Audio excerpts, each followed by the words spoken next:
Tantor Audio presents Violence of Action, the untold stories of the 75th Ranger Regiment in the War on Terror, by Marty Skovlund, Jr., with LTC Charles Faint and Leo Jenkins.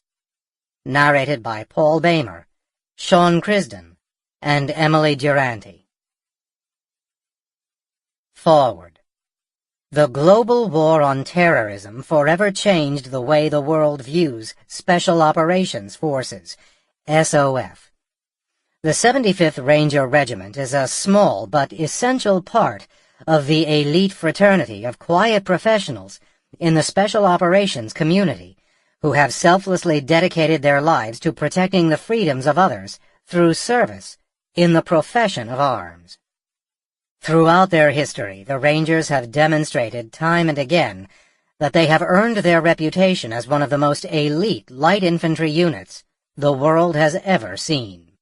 After 9/11, and during the subsequent wars in Afghanistan and Iraq, the Ranger Regiment stepped out of the shadow of more high-profile SOF units and took on the role as the leader in direct action raids, killing or capturing more high-value targets than any other unit.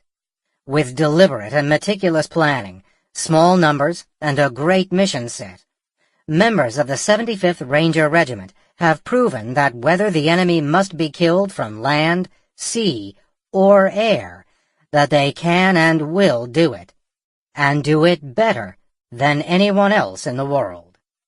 When I was approached about writing the foreword for this book about the Ranger Regiment, I was immensely honored that I would even be considered to have a voice in such an amazing piece of history, as the stories in this book are my stories as well.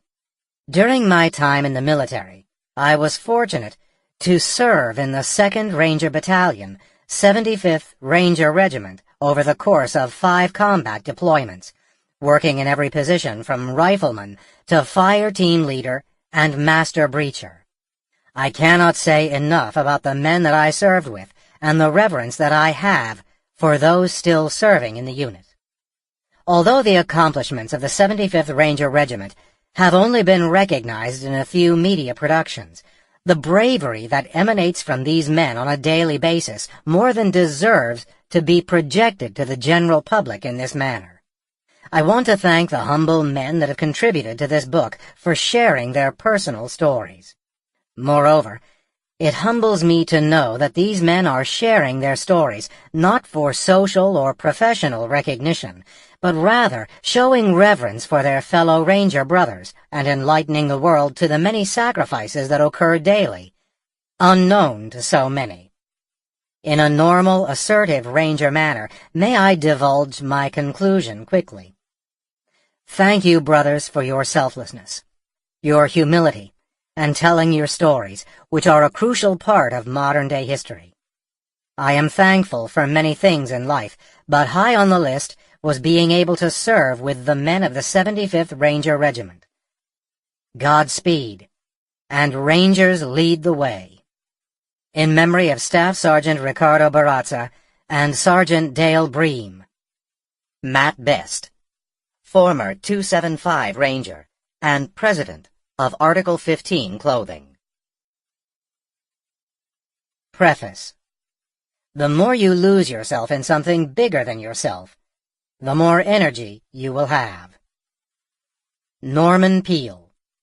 History is lost if it is not recorded. I have done my best to prevent that from happening to the GWOT Rangers. This book is homage to these men and the history they made and the impact they had. The 75th Ranger Regiment contributed more to the global war on terror than most will ever know. This book is only a small glimpse of those contributions. I had 3 goals when I set out to write and compile this book. 1. To record the impact the 75th Ranger Regiment had on the global war on terror. 2. To recognize the sacrifices made by Rangers over a decade of sustained war. 3. To inspire future generations of Rangers. That is what I set out to do, at least. What this book actually became, in true Ranger fashion, far exceeded those goals. I would like to take a moment to describe exactly what this book is and is not. This book is a collection of real stories written by Rangers who were actually there, and by the men and women that supported those Rangers. I did my best to collect first-hand accounts of as many of these events as possible, so as to more accurately record what actually happened during this period of Ranger history. Writing about true events is a sinister act, though. The thing about true events is they encompass real people. People that have real feelings, bleed real blood, and weep real tears. So in the pursuit of telling this event, I said to these Rangers, "Tell me your story." What I might as well have said was, "Here, take this dull knife and carve your heart out of your chest for me, and then lay it on this nice plate. Oh, and try not to be too messy about it." But what is the alternative? Is it that the story festers within the soul of that person forever, that it dies with that person some day, never to be told again, never to be remembered? Which is the worse fate? I am not sure, but I hope I did right by these men and our regiment. The men and women whose words you hear in these pages poured their heart and soul into their work. As with any first-hand account, it is in the eye of the beholder. Anyone who has been in combat will tell you that everyone involved will remember the same event differently. Although we strived for accuracy, these stories should not be read as official after-action reports, AARs. Although the regiment reviewed this book, neither the 75th Ranger Regiment, the U.S. Army, nor the Department of Defense officially endorses what is written. I spent hours on the phone with some of the writers as we talked about the events described, events that many of them had no desire to remember, much less describe in detail. I can assure you that this book does not consist of just mere paper and ink. Rather, countless sleepless nights, hard liquor, and tears lie within these pages. The common bond that we all saw was the need for this book to happen. The stories needed to be recorded, lest they be forgotten forever. This is the work of an entire generation of an elite level of the warrior caste. This book is presented in chronological order, covering the time period from September 11th, 2001 to September 11th, 2011. Events that happened before or after those dates, while important, are outside the scope of this book. Within that time frame, we did our best to portray both the major and minor events of the period, as well as the transformations the regiment underwent as a unit. These accounts are not sugar-coated.